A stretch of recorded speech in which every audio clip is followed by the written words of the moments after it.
नमस्कार मित्रांनो, स्वागत करतो आपल्या यूट्यूब चॅनलवर.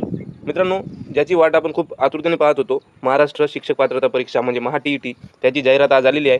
मित्रांनो, सध्या आपल्या डोक्यात दोनच गोष्टी जास्त चालत आहेत. एक म्हणजे पहिला सी-टी-ई-टीचा रिझल्ट कधी लागेल आणि दुसरा म्हणजे महाराष्ट्र टी-ई-टी जाहिरात आलेली आहे, तर अभ्यास कसा करावा. तर मित्रांनो, तुम्हाला तारीख काय आहे, ॲप्लिकेशन कधी भरायचं हे सगळं माहीतच झालं असेल. पण आपण आज गोष्ट करणार आहोत 110 प्लस गुण कसे घ्यावे, आपली स्ट्रॅटेजी काय असणार आहे, आपल्याला काय काय गोष्टीवर लक्ष द्यायचं आहे, काय अडचणी येणार आहेत, ह्या सगळ्या गोष्टी आपण बघणार आहोत. मित्रांनो, तयारी कशी करावी संपूर्ण डिटेलमध्ये आपण बघणार आहोत. थोडं तुमचा वेळ घेणार आहे, तर तुम्ही शेवटपर्यंत नक्की बघा. चॅनलवर नवीन असाल तर सबस्क्राईब करा आणि व्हिडिओला लाईक करा. मित्रांनो, बघा, महा-टी-ई-टी म्हणजे नेमकं काय, त्यापूर्वी आपण थोडक्यात तारीख बघून घेऊ. तुम्हाला सर्वांना माहीत आहे, तरी पण ऑनलाईन अर्ज मित्रांनो आपल्याला 27 तारीखपासून तर 26 एप्रिलपर्यंत भरून घ्यायचे आहेत दिलेल्या वेळामध्ये.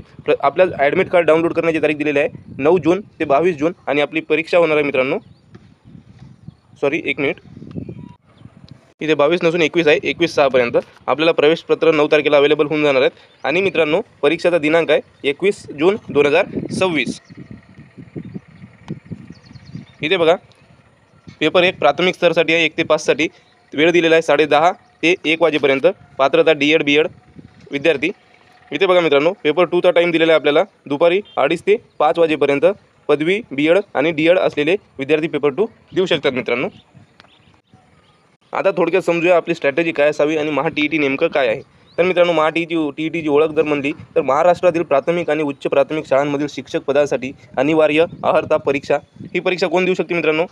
डी-एड किंवा बी-एड पूर्ण केलेले आणि शिक्षक बनण्याचे स्वप्न पाहणारे विद्यार्थी किंवा जे शिक्षक आता कार्यरत आहे त्यांना पण ही परीक्षा देता येते मित्रांनो, कारण त्यांना पण ही परीक्षा कंपल्सरी केलेली आहे. आणि पात्रता स्तर आहे प्रायमरी 1 ते 5 आणि अपर प्रायमरी 6 ते 8 साठी. त्यानंतर बघूया परीक्षेचे स्वरूप. बघा मित्रांनो, काय राहणार आहे आणि वेळ कसा आपल्याला मॅनेज करायचा आहे. 150 प्रश्न असतात, 150 गुणांसाठी 150 मिनिटे आपल्याकडे असतात, म्हणजे 2.5 तास. आणि मित्रांनो, निगेटिव्ह मार्किंग नाही म्हणून आपल्याला काय करायचं आहे, सर्वप्रथम सगळे प्रश्न व्यवस्थितपणे आपल्याला OMR शीटवर क्लिक करून यायचं आहे. त्यानंतर मित्रांनो, सर्वांसाठी समान नियम आहे. दोन्ही पेपर स्वरूप बहुपर्यायी MCQ असेल. चुकीच्या उत्तरासाठी गुण कापले जाणार नाहीत, त्यामुळे सर्व प्रश्न सोडवणे फायदेशीर ठरेल. मित्रांनो, इथे बघा, विषय सिलेबस कसा काय असणार आहे ते आपण बघूया थोडक्यात, आणि याच्यासाठी आपल्याला काय करावे लागेल ते पण बघणार आहोत. तर मित्रांनो, इथे कॉमन विषय आहेत काही. CDP म्हणजे बाल विकास व शिक्षणशास्त्र पहिला पेपर 1 आणि पेपर 2 साठी कॉमन राहणार आहे. आणि तुमची जी भाषा तुम्ही घेणार आहात, लँग्वेज 1 आणि लँग्वेज 2, उदाहरणार्थ मराठी आणि हिंदी. पहिली हिंदी, दुसरी मराठी. तर मित्रांनो, ज्यांना इंग्लिश घ्यायची आहे ते इंग्लिश पण घेऊ शकतात, पण माझ्या मनाने ज्यांना इंग्लिश कठीण जाते त्यांनी हिंदीकडे जास्त जोर मारलेला बरा राहील, कारण आपला स्कोर वाढण्याचे चान्सेस राहतात. तर मित्रांनो, CDP, लँग्वेज 1, लँग्वेज 2 हे कॉमन विषय राहणार आहे. आणि त्यानंतर मित्रांनो, पेपर 1 साठी इथे बघा, गणित 30 मार्कासाठी आणि परिसर अभ्यास 30 मार्कासाठी राहणार आहे. आणि पेपर 2 मध्ये गणित विज्ञान 60 गुण आणि ज्यांना सामाजिक शास्त्र घ्यायचे आहे त्यांच्यासाठी 60 गुण वेगळे राहणार आहे. त्यानंतर बघा, पेपर 1 साठी बघा मित्रांनो, काय असणार आहे आवश्यक गोष्टी. CDP बालविकास 6 ते 11 वर्ष वयोगटातील मुलांचे मानसशास्त्र आणि अध्यापन पद्धती यामध्ये विचारणार आहेत, ज्यावर आपण तयारी करून घेणार आहोत. आपल्याकडे वेळ आहे मित्रांनो, जूनमध्ये परीक्षा आहे, तर आपण एक मास्टर बॅच, जी बॅच आपली राहणार आहे टोटल फ्री, मोफत राहणार आहे, फ्री बॅच राहणार आहे, कोणताही पैसा तुमच्याकडून घेण्यात येणार नाही. मास्टर बॅच आपण यूट्यूबवर फ्री चालू करत आहोत, ज्यामध्ये तुमच्या सगळ्या कन्सेप्ट क्लिअर केल्या जातील, प्रिव्हियस इयर क्वेश्चन तुमच्याकडून सॉल्व्ह करून घेतल्या जातील. तर मित्रांनो, याची तयारी आपण करणार आहोत, ही बॅच आपण घेऊन येणार आहोत. तर मित्रांनो, आपल्यासोबत जुळून राहा, फ्रीमध्ये तुमची महा-टी-ई-टी आपण क्लिअर करून घेणार आहोत. त्यानंतर लँग्वेज 1 आणि लँग्वेज 2, ज्यामध्ये आपल्याला भाषिक कौशल्य, व्याकरण आणि आकलन या गोष्टी विचारणार आहे. मित्रांनो, मराठी व्याकरण आणि मराठीचे अध्यापनशास्त्रावर आपण व्हिडिओ सिरीज अपलोड केलेली आहे, तर त्या प्लेलिस्टच्या दोन्ही लिंक मी तुम्हाला देतो, ते तुम्ही बघा. आणि रोज आपलं प्रत्येक विषयावर आपला 1-1, 2-2 व्हिडिओ येणार आहेत, ती सिरीज आपण कंटिन्यू करणार आहोत. मास्टर बॅच आपली सर्वांसाठी फ्री राहणार आहे, फ्री. तर मित्रांनो, कुठेही पैसा घालण्याचा आपल्याला गरज पडणार नाही, म्हणून आपल्यासोबत जुळून राहा. तुमचा सगळा सखोल अभ्यास आपण करून घेणार आहोत. त्यानंतर गणितमध्ये बघा, गणितातील मूलभूत संकल्पना, तार्किक विचार आणि सोडवण्याच्या पद्धती विचारणार आहेत. आणि एन्व्हायरमेंटल स्टडीजमध्ये पर्यावरण, समाज, इतिहास व भूगोलाचा प्राथमिक अभ्यास आपल्याला करून घेणार आहे पेपर 1 साठी. इथे बघा मित्रांनो, पेपर 2 त्यामध्ये CDP आपला कॉमन विषय राहणार आहे, पण इथे 11 ते 14 वर्ष वयोगटातील विद्यार्थ्यांचे मानसशास्त्र व प्रगत अध्यापन, लँग्वेज 1, लँग्वेज 2 उच्च पातळीवरील भाषिक ज्ञान आणि संवादिक कौशल्य. त्यानंतर गणित आणि सायन्स, जे गणित आणि सायन्स घेणार आहे त्या विद्यार्थ्यांसाठी, आणि सोशल स्टडीजसाठी इथे पण लेवल वाढणार आहे मित्रांनो.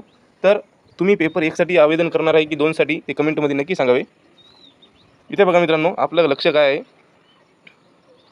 खुला प्रवर्ग जनरल कॅटेगरीसाठी 60% म्हणजे 90 गुण आवश्यक आहे आणि राखीव गट रिझर्वसाठी 82-83 गुण आवश्यक आहेत मित्रांनो. इथे बघा स्टेप 1 शिक्षक भरती टेट प्रक्रियेसाठी अनिवार्य पहिली पायरी. त्यानंतर TET कुठं उपयोगी आपल्याला पडणार आहे ते सांगत आहोत. स्टेप 2 सरकारी शाळांमध्ये कायमस्वरूपी नोकरीसाठी गव्हर्नमेंट जॉब आवश्यक आहे. त्यानंतर शिक्षण क्षेत्रात सुरक्षित आणि उज्ज्वल करिअर स्कोप खूप जास्त आणि खूप फायदेशीर ठरणारा हा परीक्षा आहे मित्रांनो. खूप फायदेशीर ठरणारी परीक्षा आहे म्हणून आपल्याला 90पेक्षा जास्त गुण घेण्याचा आपल्याला प्रयत्न करायचा आहे आणि त्यासाठी आपण फ्रीमध्ये बॅच चालू करत आहोत मास्टर बॅच म्हणून. तर त्यासोबत जोडून राहा. तुमचं फ्रीमध्ये संपूर्ण अभ्यास आपण करून घेणार आहोत. आपली स्ट्रॅटेजी काय असणार आहे? PYQज आपण बघणार आहोत मागील वर्षाचे. परीक्षेचा कल, ट्रेंड आणि प्रश्नांची पातळी समजून घेण्यासाठी आपण NCERT आणि स्टेट बुकचे पुस्तके आपण वापरणार आहोत. मूलभूत संकल्पना पक्क्या करण्यासाठी क्रमिक पुस्तकांचे वाचन करणार आहोत. वेळेचे नियोजन कसे करावे यासाठी आपण टेस्ट सिरीज पण सुरू करणार आहोत, जी की आपण घेणार आहोत शेवटी आणि प्रश्न उत्तर सिरीज पण आपण आणणार आहोत. प्रत्येक विषयाला त्याच्या काठिण्य पातळीनुसार योग्य वेळ देणे, पेपर कसा सोडवावा, पेपरमध्ये अभ्यास कसा करावा, आपण संपूर्ण गोष्टी तुमच्याकडून करून घेणार आहोत मित्रांनो एकदम फ्रीमध्ये. तर आपल्यासोबत जुळून राहायचं आहे. तुम्हाला काय स्ट्रॅटेजी असणार आहे, कसं काय असणार आहे, व्यवस्थितपणे पेपर कसा सोडवावा, चांगले गुण कसे घ्यावे आणि चांगल्या प्रकारे नोकरी कशी मिळवावी यासाठी आपण पात्रता परीक्षा चांगल्या प्रकारे आपण सोडविणार आहोत. तर आपल्यासोबत जुळून राहायचे आहे मित्रांनो तुम्हा सर्वांना. तर बघा तुमच्या यशाची सुरुवात ही परीक्षा केवळ एक चाचणी नसून एका आदर्श शिक्षकाचा प्रवास आहे. योग्य रणनीती, सातत्य आणि सकारात्मक दृष्टिकोनासह तयारी करा. ऑल द बेस्ट मित्रांनो. आपण मास्टर बॅच चालू करणार आहोत. मराठी व्याकरण आणि मराठी अध्यापनशास्त्र प्लेलिस्ट तुम्हाला डिस्क्रिप्शनच्या लिंकमध्ये देतो. ते तुम्ही तिथून मराठीपासून सुरुवात करूया. आपण व्यवस्थितपणे step by step Marathi, Hindi, गणित, पर्यावरण, सोशल स्टडीज, सायन्स सगळ्या गोष्टी आपण शिकणार आहोत. व्यवस्थितपणे आपण चांगले गुण घेऊया, चांगले मार्क घेऊन पास होऊया, उत्तीर्ण होऊया. यासाठी सर्वांना शुभेच्छा देतो. आपल्याकडे भरपूर वेळ आहे. तर या वेळेमध्ये आपण चांगल्या प्रकारे पूर्ण लेक्चर्स, पूर्ण PYQज आणि पूर्ण टेस्ट सिरीज व्यवस्थितपणे करून घेणार आहोत. तर त्यासाठी चॅनलला सबस्क्राईब करा, सोबत जुळून राहा आणि व्हिडिओला लाईक करा. Thank you so much.